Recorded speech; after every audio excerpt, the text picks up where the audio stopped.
الحمد لله نحمده ونستعينه ونستغفره ونتوب إليه ونعوذ بالله من شرور أنفسنا ومن سيئات أعمالنا من يهده الله فلا مضل له ومن يضلل فلا هادي له أشهد أن لا إله إلا الله وحده لا شريك له وأشهد أن سيدنا محمدا عبده ورسوله اللهم صل وسلم على هذا الرسول العظيم وعلى آله وأصحابه ومن تبعهم إلى يوم الدين. أما بعد، معاشر المسلمين رحمكم الله، أوصيكم وإياي بتقوى الله وطاعته لعلكم ترحمون. قال الله تعالى: أعوذ بالله من الشيطان الرجيم. يا أيها الذين آمنوا اتقوا الله حق تقاته ولا تموتن إلا وأنتم مسلمون. صدق الله العظيم. Jemaah yang dirahmati Allah, marilah kita bertakwalah kita kepada Allah Subhanahu wa taala dengan sebenar-benar takwa, yaitu dengan meningkatkan keimanan kepadanya. Sesungguhnya orang yang paling mulia di sisi Allah Subhanahu wa taala itu ialah orang yang paling bertakwa. Mudah-mudahan kita menjadi insan yang sentiasa mengingati Allah Subhanahu wa taala, beroleh kejayaan dan keselamatan di dunia dan juga di akhirat. Allah Subhanahu wa taala berfirman dalam suratul Baqarah ayat 261, A'udzu billahi minasy syaithanir rajim. Mathalul ladzina yunfiquna amwalahum fi sabilillahi kamathali habbatin anbatat sab'a sanabila fi kulli sumbulatin mi'atu habbah wallahu yudha'ifu liman yasha' wallahu wasi'un 'alim. Shadaqallahul 'azim.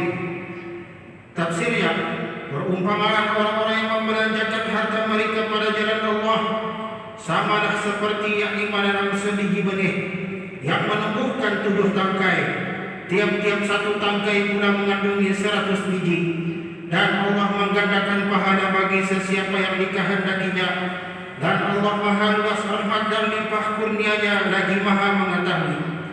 Jamaah yang dirahmati Allah, ganjaran yang dikurniakan Allah Subhanahu wa taala kepada orang-orang yang membelanjakan harta mereka pada jalan Allah Subhanahu wa taala itu adalah amat besar. Sesungguhnya sebiji benih yang tumbuh menerbitkan 7 tangkai, dan kemudian tiap-tiap tangkai itu pula mengandungi 100 biji adalah perumpamaan perbelanjaan yang dikeluarkan pada jalan Allah Subhanahu wa taala. Perlu diketahui bahawa bersedekah itu adalah salah satu daripada apa yang disebut sebagai membelanjakan harta pada jalan Allah Subhanahu wa taala. Ini karena tujuan seseorang bersedekah itu adalah atas dasar mendekatkan diri kepada Allah Subhanahu wa taala. Sesungguhnya bersedekah sama ada dengan wang ringgit atau dengan sesuatu yang lain merupakan amalan mulia yang memberi keuntungan kepada orang yang mengeluarkannya dan kepada orang yang menerimanya. Orang yang bersedekah mendapat balasan pahala, sementara bagi orang yang menerimanya pula dapat menggunakan sedekah tersebut bagi memenuhi keperluan hidupnya. Rasulullah sallallahu alaihi wasallam dalam hadis-hadis baginda sering mengingatkan kita umatnya agar senantiasa membiasakan diri untuk bersedekah. Daripada Adi bin Hatim radhiyallahu anhu berkata, Rasulullah sallallahu alaihi wasallam bersabda, "Ittaqun nar walau bi shiqqi tamratin, faman lam yajid fa bi kalimatin thayyibah." Maksudnya, jagalah diri kamu dari neraka sekalipun hanya dengan sebiji kurma. Kalaulah tidak mampu, lakukanlah dengan ucapan yang baik. Hadis riwayat Imam Bukhari. Jamaah yang dirahmati Allah, sebagai umat Islam kita digalakkan untuk bersedekah karena ianya merupakan salah satu cara untuk membantu golongan yang susah dan yang memerlukan bantuan, seperti fakir miskin dan termasuklah juga anak-anak yatim.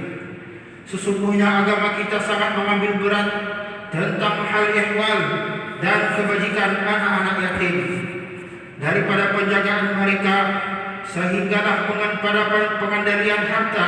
Sekiranya mereka mempunyai harta, semuanya ada digariskan di dalam Al-Quran. Oleh yang demikian, adalah menjadi tanggungjawab kita semua untuk berbuat baik dan mengambil berat terhadap mereka. Lebih-lebih lagi orang yang telah dipertanggungjawabkan untuk menjaga anak yatim tersebut.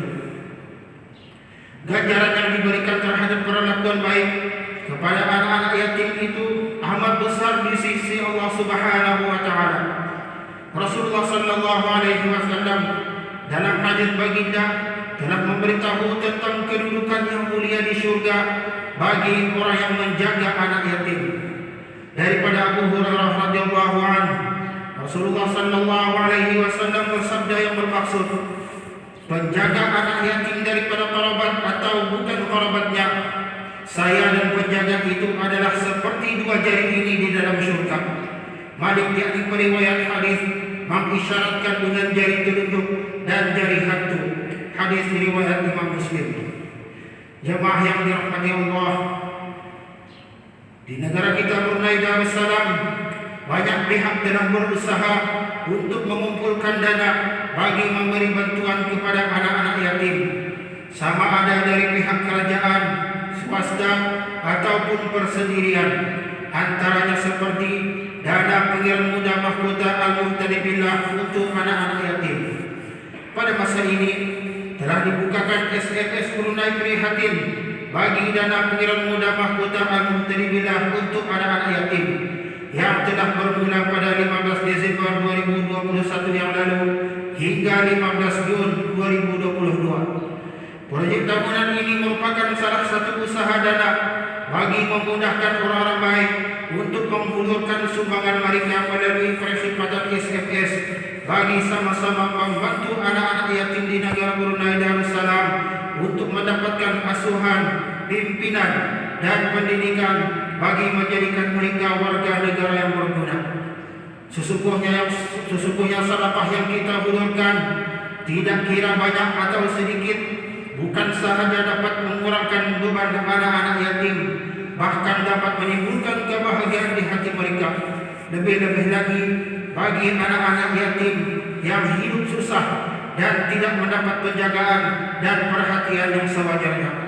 Akhirnya, sama-sama kita berdoa semoga bantuan yang kita hulurkan terhadap anak-anak yatim ini akan dapat meringankan beban mereka dan kita mendapat ganjaran pahala yang besar daripada Allah Subhanahu wa taala.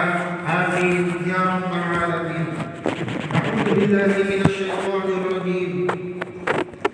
Innal musaddiqina wal musaddiqati wa aqradullaha qardan hasanan yudha'afu lahum wa lahum ajrun karim.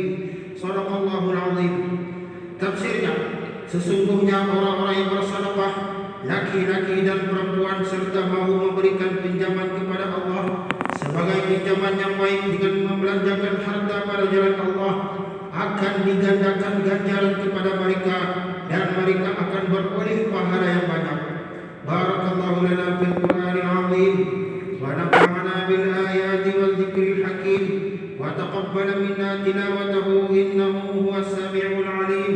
Wa astaghfirullahal azim li wa lakum ولسائر المسلمين والمسلمات والمؤمنين والمؤمنات فاستغفروه فيا فوز المستغفرين ويا نجاة